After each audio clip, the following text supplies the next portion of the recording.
With the NBA draft lottery set and the order being what it is now, I think it'd be fun to make an NBA mock draft. Now, this isn't going to be like any other mock draft because I don't really follow what other people do. I understand it's valuable to get information from scouts and guys like Jay Billis and Jalen Rose and things like that. But at the same time, I'm not going to have a guy going higher if I don't think he's as good as other people do, because that just wouldn't be my mock draft. That would be the public consensus mock draft, which isn't the title of this video. So here we go, guys.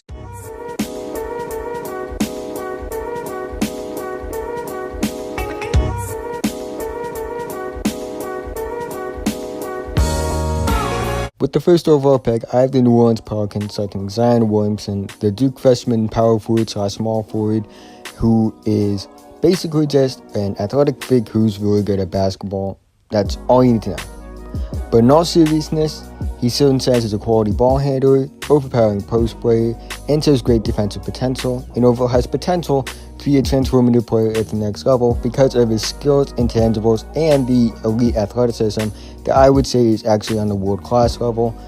While he needs to work on his jump shot, it's not like a Ben Simmons situation where he can't shoot at all. With the second overall pick, I have the Memphis Grizzlies selecting Ja Morant, the sophomore point guard from Murray State. Ja Morant is a player who is just as good of a playmaker as he is a scorer, and he has elite athleticism and a high basketball IQ. He's a player that has the ability to make the flashy plays, but doesn't have to because he knows how to make the right plays. He doesn't need to be flashy to know that he's good. He seems to be in control, he can play on and off ball, and he loves to get his teammates involved. And for Memphis, this could be a situation where you trade Mike Conley or use Mike Conley as a mentor for Ja Morant. Either way, Memphis has the potential to draft a young point guard. That's something they had a potential to do in 1999 with Steve Francis, but Steve Francis requested a trade. With the third overall pick, I have the New York Knicks selecting RJ Barrett, the freshman shooting guard / small forward from Duke University, the godson of Steve Nash. He attended one of the most prestigious high schools in Martin Bird Academy and played at one of the most well-recognized colleges in Duke University. He's almost like this weird middle point between a guy like James Harden and Jaylen Brown. He's a great slasher. He can create his own shot, but he's an inconsistent shooter, but does so signs as a plus defender. So that's where you kind of get this odd mix between a guy like Jaylen Brown and a guy like James Harden. I think he can handle New York City, and overall, maybe he gets traded for Anthony Davis. Maybe he ends up playing in New York. We don't know what's going on with New York. They may not even pick him because it's the Knicks. They might pick some random person. With the fourth overall pick, I have the Los Angeles Lakers selecting Kobe White, the freshman combo guard at North Carolina. Now, the Lakers probably won't be keeping this pick. It's an asset that they probably will want to use to trade for Anthony Davis, along with other players like Brandon Ingram, Lonzo Ball, Kyle Kuzma that are already on the roster. But Kobe White is a fast, explosive scoring guard that maybe playing alongside LeBron. Maybe we'll be playing with Zion in New Orleans. He's also a player that has set up draft boards, kind of like Shai Gilgeous-Alexander did. He wasn't really on anyone's radar to begin the season, but now he's probably going to be a top 10 pick, and for me, he's a top 4 pick. But, he may be in a New Orleans Pelicans jersey. He may be in a LA Lakers jersey. We just don't know. With the fifth overall pick, I have the Cleveland Cavaliers selecting Cam Reddish, the freshman small forward from Duke.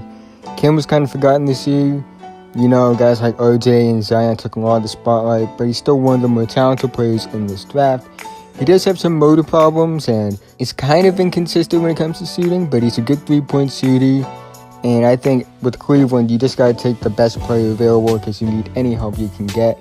It isn't a situation where you need a certain position, you just need talent. And I feel like Cam Reddish is still, despite maybe the lack of success at Duke, he's still one of the more talented players in this draft. With the sixth overall pick, I have the Phoenix Suns selecting Darius Garland, the freshman point guard from Vanderbilt. Darius Garland is the best point guard available, and the Suns need a point guard. That's pretty self-explanatory. I've talked about that a lot already. And while he did have a meniscus injury this past year that took out a lot of his college season, I still believe he still shows all the signs of being a lot of talent. And while he may not be as good of a fit as Ja Morant would have been, this is still a very good play that the Suns should take because they need talent and they need a point guard, so how convenient. With the seventh overall pick, I have the Chicago Bulls selecting DeAndre Hunter, the sophomore small forward from Virginia. I see Kobe White or Cam Reddish marked to the Bulls a lot, but both of them are off the board in my mock draft. I'm not as high on DeAndre Hunter as most people are. I don't think his scoring potential is that high, so sometimes I question why people would consider him a top 5 pick.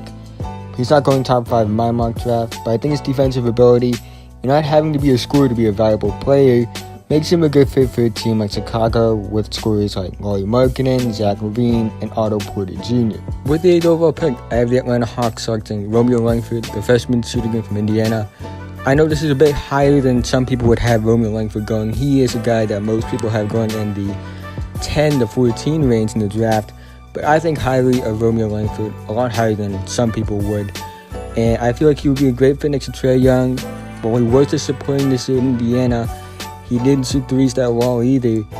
He has a great scoring arsenal and could be a great secondary scorer to a guy like Trae Young. The Hawks are in a good situation moving forward. They have a great young point guard in Trae Young, who surprised me and a lot of people and proved me wrong, definitely, because of my expectations for Trae Young. And getting a guy like Romeo Langford could help. I know this is a bit high, but it wouldn't be my mock draft if I didn't have people that I thought highly going high. With the 9th overall pick, I have the Washington Wizards selecting Jarrett Culver, the sophomore shooting guard from Texas Tech. Culver's probably going to go a lot higher than this, but just based off the way everything looked at my mock draft, he's going 9th overall. He could be a great two-way player, he could play small forward, and Washington is in a really bad place. Wall is injured, probably going to miss next season as well. Bradley Beal is basically carrying a pretty mad roster and a pretty bad coach. And adding Jarrett Culver, arguably a talented player that could go a lot higher, is a great pickup. Again, I don't think he's going to fall this far in the draft, but I just think based off the way things have worked in my mock draft, and this is based off my opinion and where I've seen players going, Jarrett Culver falls and it will be a steal with the 9th overall pick. With the 10th overall pick, I have the Atlanta Hawks selecting Jackson Hayes, the freshman center from Texas. Jackson Hayes will be picked with Atlanta's pick that they received in the Luka Doncic trade, and he's a defensive-minded center that has drawn comparisons to another Texas Longhorn, Jared Allen, who currently plays for the Brooklyn Nets. Again, defensive-minded guy, could be a great rebounder, good rim protector. A guy who really rose up draft boards throughout the year, really wasn't really on anyone's radar at the beginning of the year.